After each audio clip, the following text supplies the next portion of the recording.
Brian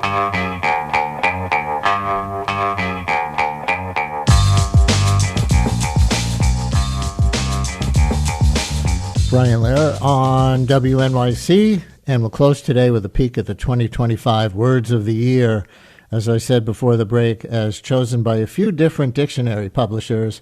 Do you know the word parasocial or the term rage bait?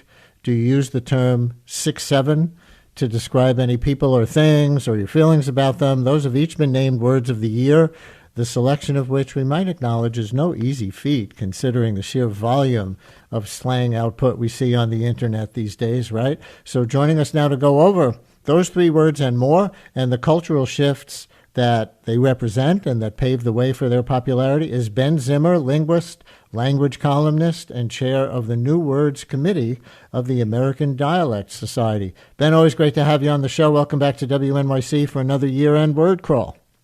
Hi, Brian. Always great to be on talking to you about the words of the year. And listeners, do you have a word of the year? Have one that's, very 2025, 212-433, WNYC, call or text. This can just be a word you've been hearing a lot more this year for whatever reason. Maybe it's been in the news, maybe it's from your kids, maybe it's a word that defines something specific to your life or a society-wide observation that you've made. 212-433, WNYC, 433-9692, call or text, or even if you want to weigh in, agreeing or disagreeing with any of the words of the year that these dictionaries have picked. And Ben, I actually want to start with some breaking news. I see that Merriam-Webster announced their word of the year early this morning, and that word is slop. And not the kind you find in a pig pen, I assume, right?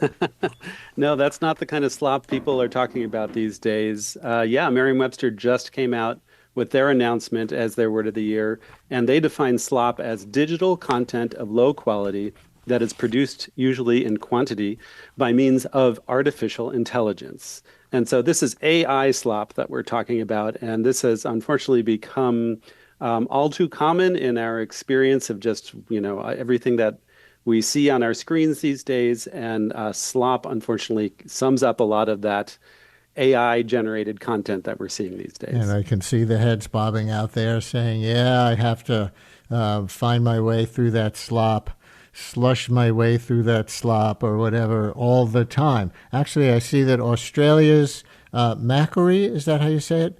Dictionary made a similar pick, but with a qualifier, AI slop in particular. Yeah, that's right. Macquarie is an Australian dictionary publisher. They went with AI slop. So the word of the year that I'm involved in, the American Dialect Society's choice, in 2024, we actually had AI slop as one of our nominees. Maybe we were ahead of the curve there a little bit. It lost out in the digital word of the year category to brain rot.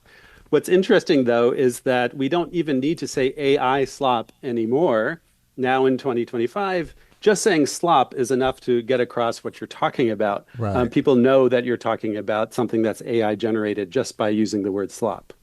I want to bring up the dictionary.com pick, which is 6-7, and I think it's almost generational, whether you know about it, if you're young enough or if you have kids of the right age, and it's probably the one with the least etymological history. So can you, for the uninitiated, can you try to define 6-7? You're asking me to define 6-7. Well, it's notoriously difficult or perhaps impossible to define, but this sequence of two numbers just emerged as a kind of a meme in 2025, particularly associated with Gen Alpha, that young generation of tweens and young teens. And it came out of a song from last year by the rapper Skrilla that was called Doot Doot 6-7. Right. And it just took off as something that you would use on TikTok or Instagram.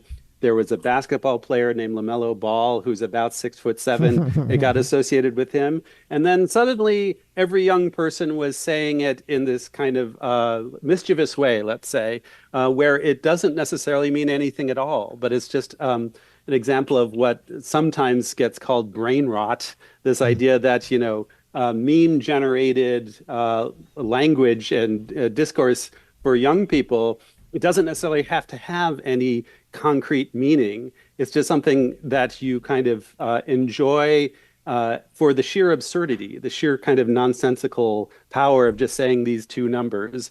And it obviously perplexed a lot of older people in 2025. So that was an interesting choice for dictionary.com to make for their Yeah. word of the year, really two numbers. So it's almost the way you're describing it, a non sequitur, where I guess I've heard it is more like meh, like do you like that Yeah, person? 6, 7. it can be used that way. That is one, especially if you use the hand gesture that goes with it, with the palms facing up and moving up and down.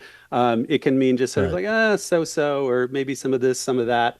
But more often, it's just sort of used to use it, and it's really the social function of kind of identifying yourself as a young person who's very steeped in online culture, more than any meaning that a dictionary could ascribe to it. I should have pulled that Skrilla track to come into this segment.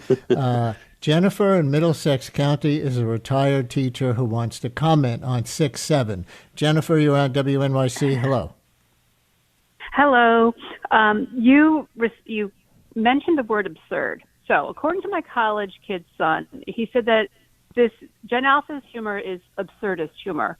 So we talked about what does it mean, and I came to the conclusion that it really doesn't mean anything purposefully, and it's payback time. Like when these kids have grown up with fake news, this and is this true? So as they move through the world, they have to measure the veracity of everything around them. And so this is almost like, well, this is what you get. Then this word has no meaning. We refuse to ascribe meaning to it, and you just deal with it. As a teacher, I've seen 6, 7 mostly just used as a way of, it has no meaning. And I will use it at the start of a class and say 6 and get the kids to say 7 in response, just call and response to get their attention. But I think it's a sign of the times that the kids growing up really don't know what is true. And so what does it matter anymore? Jennifer, thank you very much. Nick in Manhasset has a word he wants to nominate as a word of the year. Hi, Nick. You're on WNYC. Yeah, my word is kakistocracy. That's government by the least qualified, most incompetent people. And I think that's a perfect summary of Donald Trump's administration, starting with him, the least qualified, most incompetent person to ever serve as president. And most of his appointments to the cabinet and to federal agencies. Nick, thank you very much. And Ben, people can have whatever opinions they have of the Trump administration, but I will agree that until this year, the word kakistocracy had never come up on the show, and even before Nick's call, it has. Yeah, I think I remember hearing about that in the first Trump term as well. But yeah, Yeah. that's an example of an old word that suddenly becomes relevant and useful, government by the worst or least qualified people. Um, let's go down some more of these dictionary picks for word of the year. Cambridge Dictionary, parasocial. What does that mean? Well, parasocial is when you kind of imagine, describes kind of an imagined relationship that one might have with someone you don't know. It could be a celebrity, it could be a fictional character, or these days it could even be an AI bot that you imagine a relationship with. This is a word that goes all the way back to the 1950s. It was originally used by sociologists to describe the relationship people felt with people they saw on television, on their TV shows in the 1950s. And now we have all sorts of new media and new parasocial relationships, whether it's imagining, you really know what Taylor Swift is like, or, as Cambridge Dictionary pointed out, now we have like artificial intelligence creating these parasocial relationships. Another one from the Collins Dictionary, vibe coding. You know that one? Yeah, that's an interesting one. Also AI related, like so many of the terms that we're talking about in 2025. And this is when you use AI to basically write computer code instead of actually having to write the code yourself. Because you can use ChatGPT or other large language models to just make these prompts with your just natural language and say, make this for me. You're just doing it with vibes rather than even thinking about the code that's being made. And so, that's a new kind of way that programs and software might be getting coded, but it has its own pitfalls. And from the Oxford English, we've got rage bait.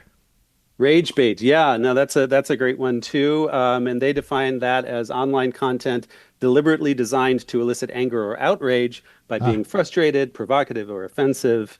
And so, it's a way to drive engagement.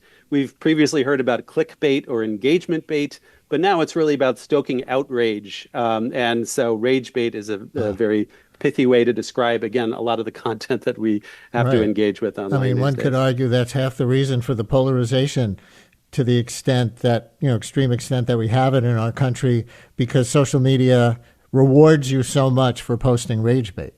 Indeed, yeah. I mean, and that you could say a lot just about our current political situation just with that phrase, rage bait.